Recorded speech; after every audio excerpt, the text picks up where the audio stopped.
Welcome to the Daily Plunge. We are in the letter to the Hebrews, chapter 11, verses 13 through 22. The author is talking about the ancestors of the faith. He's talking about Abel and Enoch and Noah and Abraham. And he says, all these folks, they were living by faith when they died, and they still hadn't received what had been promised to them.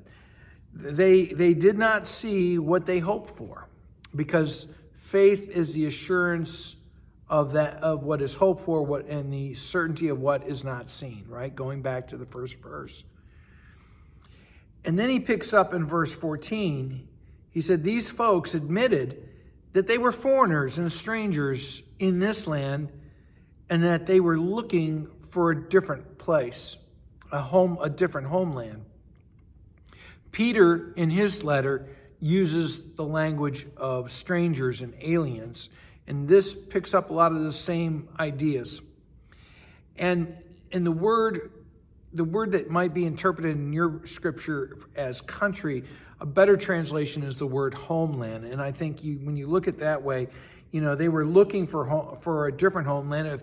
If they could have gone back to the homeland, they could have just packed up and gone back. But they were longing for a better homeland, a heavenly one.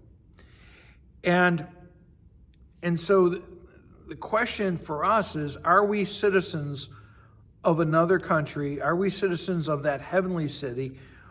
Do we long for our heavenly home, or are we satisfied with our earthly life? And part of the reason why in the West that people have abandoned the faith is because they're satisfied with the life they have here, and so they've wandered away from that promise. Now it goes on in verse 16 to say that because they're longing for their heavenly home, God, is glad to be their God, to be called their God, and has prepared for them a place in the heavenly city. And then the author talks about Abraham. Isaac was his whole hope, right, for posterity. He's 90 plus years old, as good as dead. He finally has a son, and God asks him to sacrifice him. And it says that Abraham was willing to obey. He was willing to kill his dream because he trusted that God could raise him from the dead.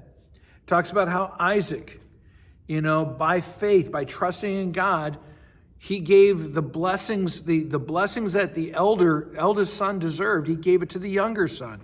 And his younger son was a bit of a scoundrel. And yet he trusted that God was leading him in this.